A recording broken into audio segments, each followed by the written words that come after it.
नमस्कार विद्यार्थियों, मैं अर्चना रघुवंशी आपके सामने उपस्थित हूँ एक नए पाठ के साथ।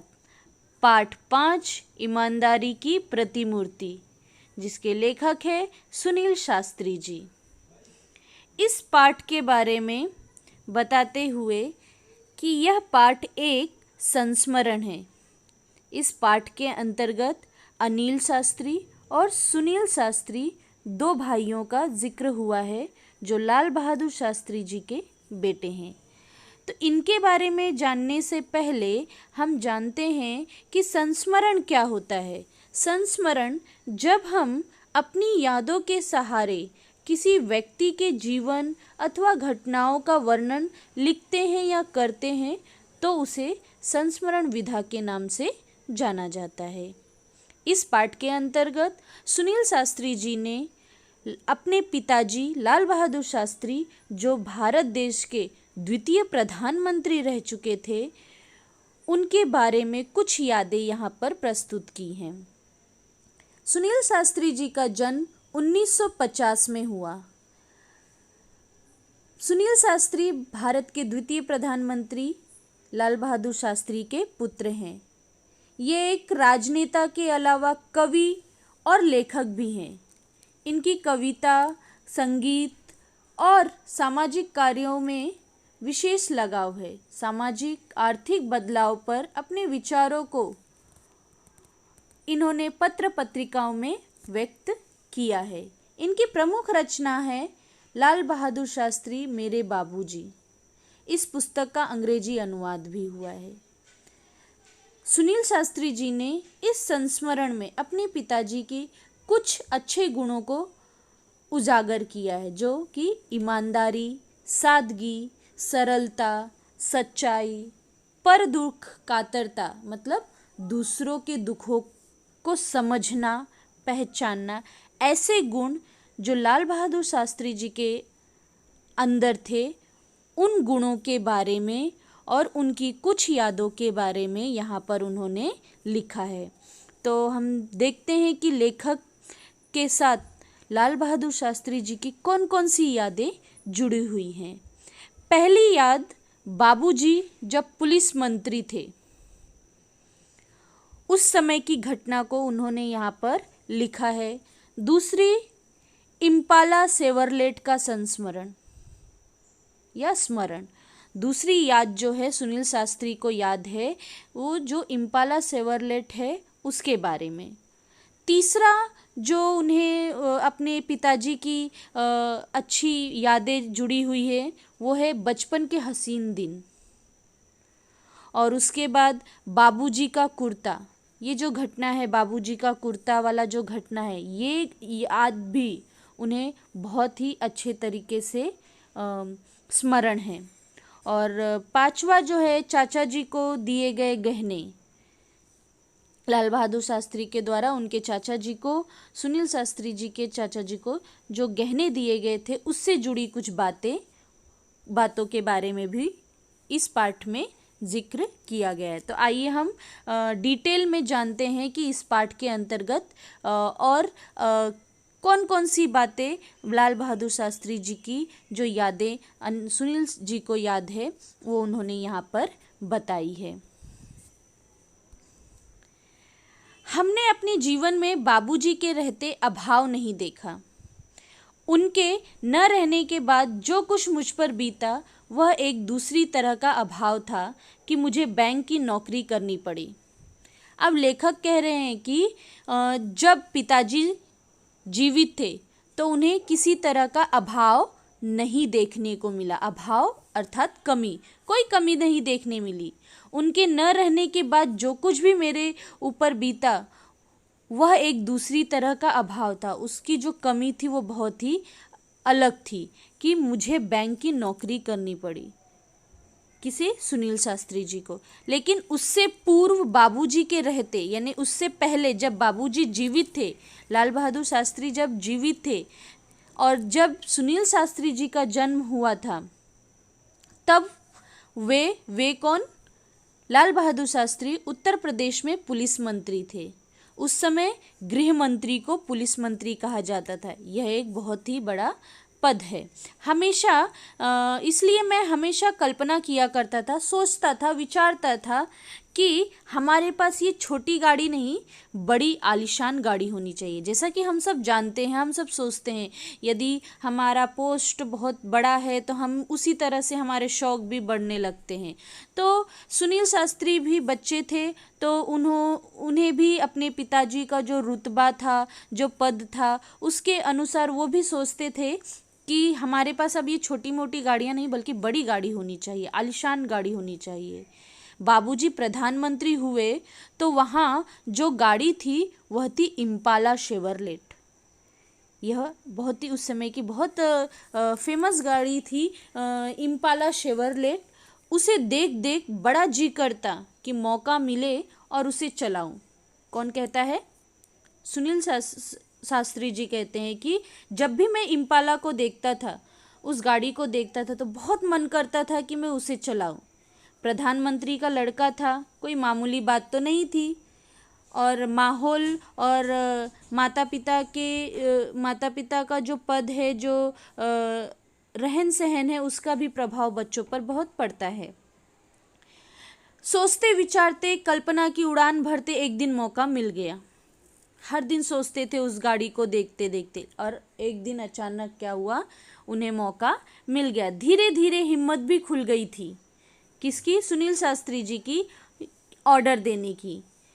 हमने बाबूजी के निजी सचिव से कहा, जो उनके पीए थे।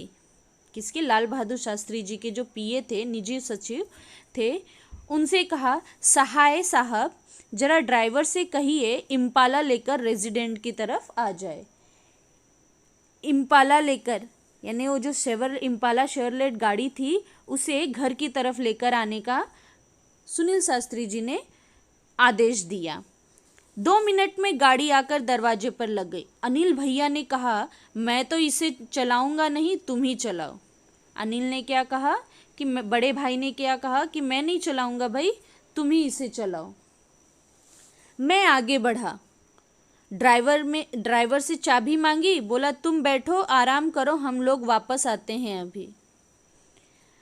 और दोनों भाई जो है वो गाड़ी लेकर चल देते हैं। गाड़ी ले हम चल पड़े। क्या शान की सवारी थी। जैसे ही गाड़ी में बैठे, उनकी जो ख्वाहिश थी, जो इच्छा थी, जो शौक था उस बड़े से इम्पाला शेवरलेट गाड़ी में बैठने की, वो पूरी हो गई। और उस गाड़ी को लेकर उस सवारी का वो आनंद लेने लगे। उस गाड़ी को सुनील शास्त्री जी चलाने लगे। याद कर बदन में झुरझुरी आने लगी। झुरझुरी यानी कपकपी आने लगी। इस बात को जब मैं आज भी याद करता हूँ कि किस तरह से हमने इम्पाला शेवरलेट गाड़ी को उस समय चलाया था, तो जब भी मैं ये बात याद करता हूँ तो मेरे शरीर में एक कपकपी सी उठ जाती है। जिसके यहाँ खाना था वहाँ पहुँचा, यानी जहाँ पे दावत थी, जहाँ उन्हें जाना था दोनों भाइयों को खाने पर, वहाँ वो दोनों जन पहुँच गए। बातचीत, खाना खाने पहुँचे, खाना खाने बैठे, खाना खाते खाते बातचीत हुआ और समय का ध्यान नहीं रहा और क्या हो गया, देर हो गई। याद आया कि बाबूजी आ गए होंगे। कौन आ गया होगा? बाबूजी आ गए होंगे। वापस घर आ फाटक से पहले ही गाड़ी रोक दी। यानी सुनील शास्त्री जी ने, क्योंकि उस समय कैसा माहौल था कि लाल बहादुर शास्त्री जो है उन्होंने अपने बच्चों को बहुत ही अच्छी शिक्षा दी थी। यानी जो अनुशासन का जीवन और जो बड़ों का छोटों का जो सम्मान, जो सीख, जो आदर्श उन्होंने अपने बच्चों को दिया था। और उस माता पिता का जो डर बच्चों के अंदर था, जो इज्जत थी, जो रिस्पेक्ट होती है, उस वजह से उन्होंने क्या कहा कि शायद अगर बाबूजी को पता चल जाए तो वो डांटेंगे, ऐसा वो सोच रहे थे। पिताजी का जो डर था वो बच्चों के मन में था। घर वापस आ फाटक से पहले उन्होंने क्या की, गाड़ी को रोक दी। उतरकर गेट तक आए, कुछ दूर पहले ही उतरे और पैदल चलकर गेट तक आए। संतरी को हिदायत दिया, यानी जो वॉचमैन थे उसको हिदायत दिया, उसे आदेश दिया कि सैल्यूट वगैरह मत करो और क्या करो, धीरे से गेट खोल दो। बस धीरे से गेट को खोल दो, वह आवाज़ करे तो उसे दोबारा बंद मत करना, खुला ही छोड़ दो। ऐसा उन्होंने आज्ञा दिया और वहाँ से वो घर के अंदर चले गए। बाबूजी का डर, वह खटपट सैल्यूट मारेगा तो आवाज़ होगी और फिर गेट की आवाज़ से बाबूजी को हम लोगों के लौटने का अंदाज़ा हो जाएगा। यानी वो सोच बाबूजी आ चुके थे, खा पी के सो गए होंगे, हमारे आने की उन्हें भनक पड़ेगी तो वो डांटेंगे, ऐसा डर उनके मन में था। तो इसीलिए उन्होंने वॉचमैन को क्या किया, कहा कि सैल्यूट वगैरह मत करना, धीरे से दरवाज़ा खोलो और दोबारा बंद मत करो। और सुनील शास्त्री जी कहते हैं कि अगर पिताजी को मालूम पड़ेगा तो वो पूछेंगे, तो अभी बात ताज़ा है और पूछेंगे तो बात बढ़ जाएगी, सुबह तक बात में पानी पड़ चुका होगा, यानी सब कोई भूल जाएगा, ऐसा वो सोचे थे। संतरी से जैसा कहा गया उसने वैसा किया और दबे पैर पीछे किचन के दरवाजे में अंदर घुसा। जाते ही अम्मा मिली। कौन? सुनील शास्त्री और उनके दूसरे पहले बेटे जो थे, बड़े बेटे अनिल, दोनों भाई जो है किचन के रास्ते से अंदर गए और उन्हें कौन मिला? उनकी माताजी मिली। और माताजी से सुनील ने पूछा, बाबूजी आ गए, कुछ पूछा तो नहीं?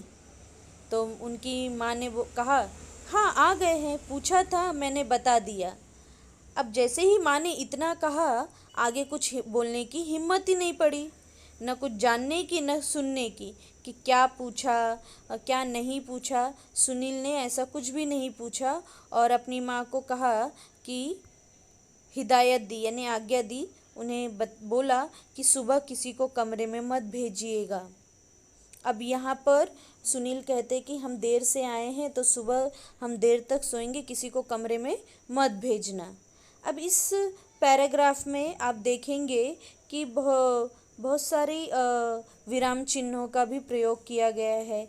जैसे कि यहाँ पे आप देख रहे हैं, ये जो है ये दोहरा अवतरण चिन्ह है, ये अल्प विराम है, ये पूर्ण विराम है, ये योजक चिन्ह है और खटपट ये शब्द युग्म है।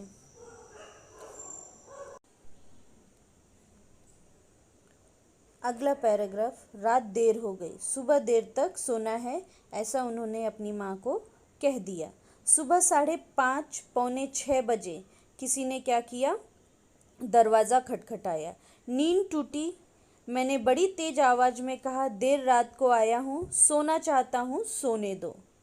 अब यहाँ पर आप ध्यान देंगे कि सुनील ने कहा, जब वो दरवाज़ा खटखटाने की आवाज़ सुनी और सुनील की नींद टूटी तो उसने कहा, देर रात को आया हूँ, सोना चाहता हूँ, सोने दो। एक बात आप हमेशा याद रखिए, जब भी आप किसी की कही हुई बात को एज इट इज़ लिखते हैं तो दोहरा अवतरण चिन्ह में ही लिखा जाना चाहिए। क्योंकि किसी की कही गई बात को जब हम उसमें बिना कोई फेर बदल किए लिखते हैं तो दोहरा अवतरण चिन्ह में लिखते हैं, उसमें थोड़ा भी हम बदलाव नहीं करते हैं। ठीक है, तो जब भी आप दोहरा अवतरण चिन्ह लगाए तो ध्यान रखिएगा कि जो भी आप कथन लिखते हो वो एज इट इज़ किसी का कहा हुआ होना चाहिए। तो आगे हम जानते हैं कि सुनील ने क्या किया। उसने सोचा कि कोई नौकर जो है वो चाय लेने आया है और चाय लेकर आया है उसे जगाने के लिए, लेकिन उसे पता नहीं था कि दरवाजे के दूसरी तरफ जो है उसके पिताजी है। दरवाजे पर दस्तक पड़ी, यानी दरवाजे पर दोबारा से आवाज़ आई। झुंझलाता जोर से बिगड़ने के मूड में दरवाजे की तरफ बढ़ा और बड़बड़ाता हुआ बोला, दरवाज़ा खोला। पाया तो कौन था दरवाजे पर? उसके बाबूजी खड़े थे। उसे अब बाबूजी को अपने सामने देखकर कुछ भी सूझा नहीं और वो डर गया और माफ़ी मांगने लगा। बेध्यानी में बात कह गया हूँ।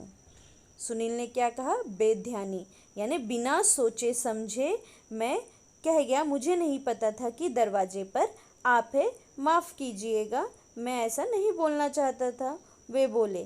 तो पिताजी ने कहा, कोई बात नहीं, आओ आओ हम लोग साथ साथ चाय पीते हैं, ऐसा पिताजी ने कहा। तो सुनील ने कहा, ठीक है, मैं अभी थोड़ी देर में आता हूँ। बस जल्दी जल्दी हाथ मुंह धोकर चाय की टेबल पर जा पहुँचा। लगा उन्हें सारी राम कहानी मालूम है, जबकि पिताजी को कुछ पता नहीं था। लेकिन सुनील को क्या लग रहा था कि पिताजी को सब मालूम है, पर उन्होंने कोई तर्क नहीं किया, न कुछ जाहिर होने दिया। कुछ देर बाद चाय पीते पीते बोले, अम्मा ने कहा था कि तुम लोग आ गए हो, पर तुम कहते हो रात बड़ी देर से आए। अब यहाँ पर देखिए कि उनकी माता ने यानी माँ ने पिताजी से कहा था कि वो लोग आ चुके हैं और सोए हैं, लेकिन इन्होंने जब सुबह कहा कि हम देर रात से आए हैं और अब सोना चाहते, तो इनका जो भी ये छुपाना चाहते थे वो सब पिताजी को पता चल गया था। तो पिताजी ने कहा कि कहाँ गए थे, कहाँ चले गए थे रात में। जवाब दिया सुनील ने, हाँ बाबूजी, एक जगह पर खाना खाने चले गए थे। उन्होंने आगे प्रश्न किया, लेकिन खाने पर गए तो कैसे गए? जब मैं आया तो फिएट गाड़ी जो थी वो गेट पर खड़ी थी, तो गए कैसे? ऐसा प्रश्न जो है पिताजी ने किया।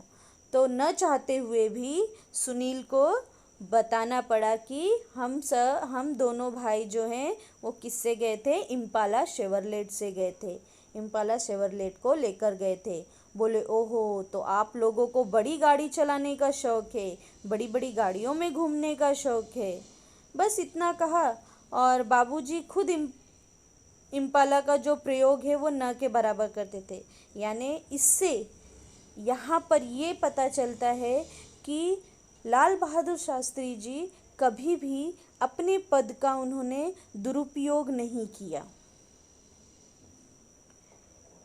अपने जो उनका सरकारी ओहदा था और सरकार की तरफ से जो कुछ भी उन्हें मिलता था, उन्होंने कभी भी उसका दुरुपयोग नहीं किया, कभी भी उसका गलत इस्तेमाल, गलत फ़ायदा नहीं उठाया। लाल बहादुर शास्त्री जी हमेशा सादा जीवन, उच्च विचार के ख्याल वाले व्यक्ति थे। और ये लाल बहादुर शास्त्री जी जो हैं, इम्पाला शेवरलेट जो गाड़ी थी वो स्टेट गेस्ट के आने पर ही निकालते थे। उनकी बात सुनी, मैंने अनिल भैया की तरफ देखा और आँख से इशारा किया। मैं समझ गया था कि यह इशारा इजाज़त का है, अब हम उसका आए दिन प्रयोग कर सकेंगे। सुनील को क्या लगा कि पिताजी ने इजाज़त दी है कि जब चाहे तब तुम इसका प्रयोग कर सकते हो। उन्हें पता नहीं था कि पिताजी क्या सोच रहे हैं। चाय खत्म कर उन्होंने कहा, किसने कहा? लाल बहादुर शास्त्री जी ने कहा सुनील से, जरा ड्राइवर को बुला दीजिए। मैं ड्राइवर को बुला लाया। कौन? सुनील ने ड्राइवर को बुलाया और लाल बहादुर शास्त्री ने पूछा, तुम लॉग बुक रखते हो ना? किससे? उस ड्राइवर से पूछा कि लॉग बुक तो रखते हो? तो ड्राइवर ने उत्तर दिया, हाँ रखता हूँ। उन्होंने कहा, आगे एंट्री करते हो? तो फिर कल कितनी गाड़ी इन लोगों ने चलाई? लाल बहादुर शास्त्री ने पूछा। ड्राइवर ने कहा 14 किलोमीटर। तो लाल बहादुर शास्त्री ने हिदायत दी, आज्ञा देते हुए उन्हें कहते हुए कहा कि लिख दो 14 किलोमीटर निजी उपयोग। अब यहाँ पर देश के प्रति, सरकार के प्रति उनकी ईमानदारी यहाँ पर झलकती है लाल बहादुर शास्त्री की, कि इम्पाला शेवरलेट जो सरकारी गाड़ी थी, जो उनके पुत्रों ने इस्तेमाल की थी, यूज़ किया था, कितने दूर तक उसे चलाया था, उतनी दूर जो एक मेजरमेंट था, जो 14 किलोमीटर उन्होंने उसे चलाया था, वो निजी खाते में लिखने को कह दिया। यानी उसका जो बिल है, उसकी जो पैसे है, उन्होंने अपनी तरफ से भरने को कहा। और फिर अपनी पत्नी, यानी तब उनकी बात जो है उनके पुत्रों को समझ में नहीं आई और उन्होंने अपनी पत्नी को आज्ञा दी कि अपने जो पैसे हैं उनमें से निकाल कर जो भी 14 किलोमीटर के हिसाब से जो भी पैसे बनते हैं वो इसमें सरकारी खाते में डाल दो। ऐसा उन्होंने लाल बहादुर शास्त्री ने आज्ञा दी। अब हम इस जो हमने 3-4 पैराग्राफ हमने पढ़ा उसमें हम क्या देखते हैं कि लाल बहादुर शास्त्री जो हैं कभी भी